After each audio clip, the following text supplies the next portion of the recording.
अस्सलाम वालेकुम। अबरार रशीद आपकी खिदमत में एक मरतबा फिर हाजिर है और मेरी आपसे वही रिक्वेस्ट कि अगर अभी तक आपने मेरे चैनल को सब्सक्राइब नहीं किया तो इसे सब्सक्राइब कर लें। जो बेल आइकन है उसको ज़रूर प्रेस करें ताज़ा तरीन अपडेट्स के लिए। मैं माजरत खा हूँ कि 2 दिन से मैं आपके जो कमेंट सेक्शन में जो कमेंट्स आते हैं ना उनको पढ़ सका हूँ ना उनके जवाब दे सका हूँ। इंशाल्लाह अनकरीब यानी कल से कोशिश करूंगा आपके सारे कमेंट्स पढूं, उनके जवाब दे सकूं या अगर कोई इशू है तो उस पर वीडियो बना सकूं।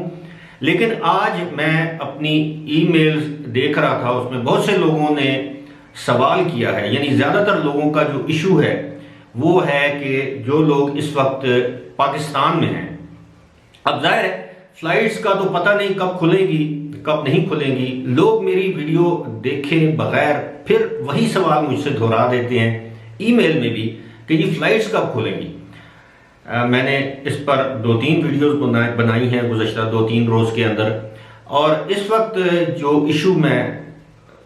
जिस इशू पर मैं बात करना चाह रहा हूँ वो ये है कि बहुत से लोगों ने ये सवाल किया है। बहुत से मुराद ये है कि कम से कम कोई 8 या 9 ईमेल्स ऐसी आई हैं जिनका मौजू एक है या मसला एक है। मसला क्या है? एक साहब हैं, शफकत नाम है उनका, उनकी ईमेल आई है। वो खुद अबू धाबी में हैं, उनकी अहलिया और 2 बच्चे या बच्चियां पेशावर में। उनका यह कहना है कि 6 महीने से ज़्यादा अरसा गुजर चुका है, यानी वो ओवरस्टे पर हैं। तो उनका जो स्टेटस है वो ICA की वेबसाइट या उनके लिंक पे ग्रीन आ रहा है, लेकिन जब वो पेशावर एयरपोर्ट से अबू धाबी के लिए फ्लाइट लेने के लिए गए तो उनको एयरपोर्ट पर इमिग्रेशन हुकाम ने रोक दिया और जाने नहीं दिया, जबकि उनका स्टेटस ग्रीन आ रहा है। तो शफकत साहब के लिए मेरा ये कहना है कि शफकत साहब आप वहाँ ICA के दफ्तर से रब्ता करें, अपनी अहलिया और अपने बच्चों का स्टेटस वहाँ से अपडेट करवाएं। यानी वो जो 6 महीने वाला जो इशू है वो वहीं से ठीक हो सकता है। अगर वो पाकिस्तान में, जाहिर है जब इमिग्रेशन वाले उनका पासपोर्ट स्कैन करेंगे तो उस पर वो स्टेटस जो है वो डिफरेंट आता होगा, रेड आता होगा ग्रीन की बजाय। और ये आप अपनी एहलिया के बिहाफ पर खुद भी कर सकते हैं, वहां पे जाके आप इसको अपडेट करें। अगर ग्रीन भी आता है तो आप, अब मुझे नहीं मालूम वो 6 महीने से कितना ज्यादा अरसा हो गया, लेकिन इसका एक ही हल है कि आप इसको अबू धाबी में बैठकर वहां पर ICA के ऑफिस चले जाएं।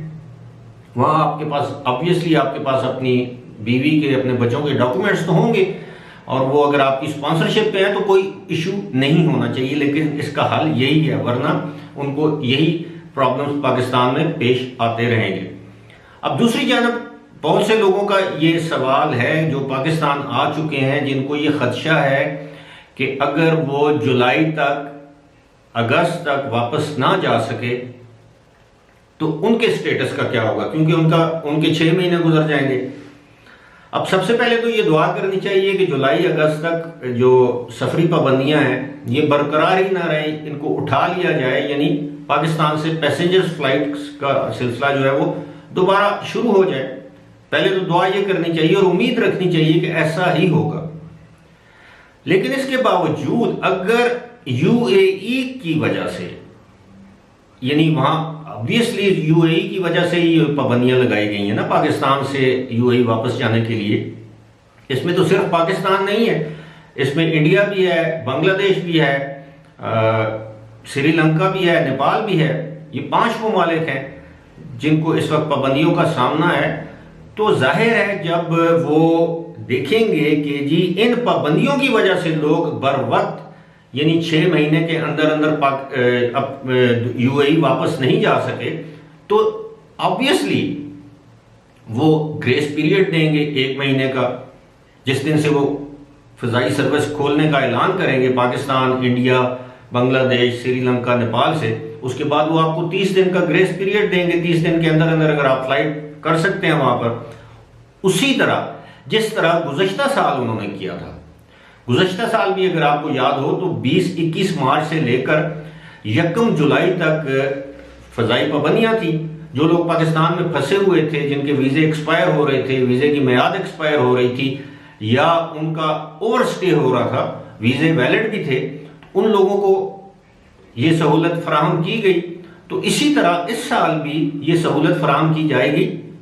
अलबत्ता मसला ये है कि क्या आप जिस कंपनी में जॉब कर रहे थे वहां से आप 1 महीने की छुट्टी पर आए हैं और आपके 2 महीने गुजर जाते हैं, तो क्या वो कंपनी आपको दोबारा जॉब पर रखेगी? अब इस सवाल का जवाब जो है मेरे पास नहीं है।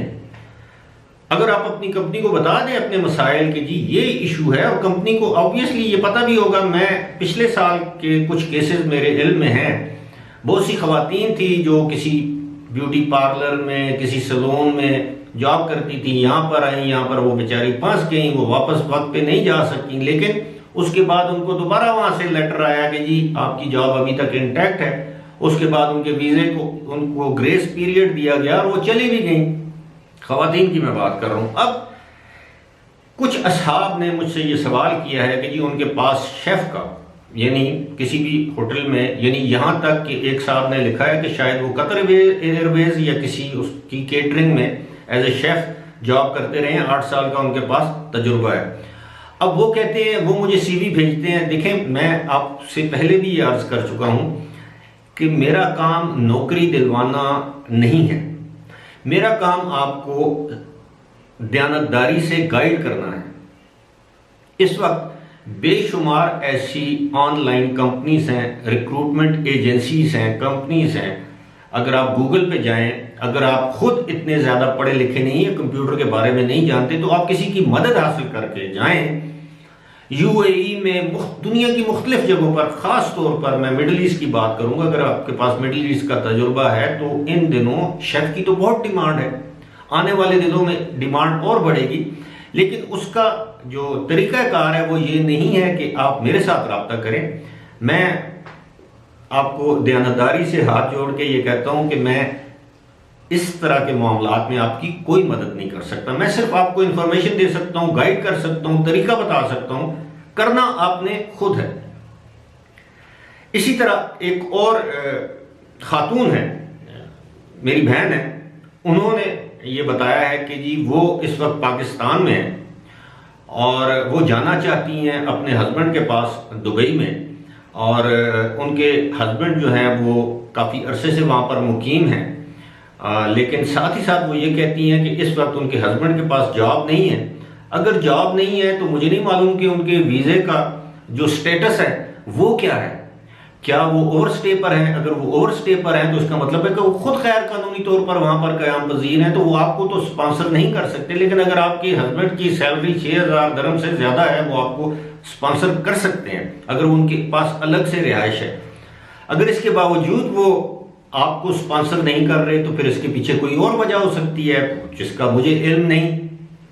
लेकिन वो खातून जो है, मैं उनका नाम लेना मुनासिब नहीं समझता, उनके लिए मेरी अर्ज है, जिन्होंने मुझे ईमेल की है, कि आप सबसे पहले तो ये देखें कि आपके हस्बैंड की वहां पर नौकरी है, जिसका आपने ईमेल में जिक्र नहीं किया। आपने सिर्फ ये बताया कि आपके हस्बैंड यूएई में, अगर उनके पास वहां पर मुलाजमत है, जॉब है, 6000 दिरहम से ज्यादा रकम कमा रहे हैं, अपनी अलग से रिहाइश है, किसी के साथ शेयरिंग में नहीं रहते, तो वो आपके लिए स्पॉन्सरशिप वीजे अप्लाई कर सकते हैं। लेकिन उस वक्त, यानी फैमिली वीजा, जिस वक्त आप यूएई में मौजूद हो, लेकिन उससे पहले वो एज ए फैमिली मेंबर आपको विजिट वीजे पर वहां पर बुला सकते हैं। उसके लिए भी वो आपके लिए, आपके बिहाफ पर वहां से अप्लाई कर सकते हैं। उम्मीद है मैंने आपके सवालों का जवाब अच्छे तरीके से दे दिया होगा और आपने समझ भी लिया होगा। फिलहाल इसी के साथ मुझे दीजिए इजाजत।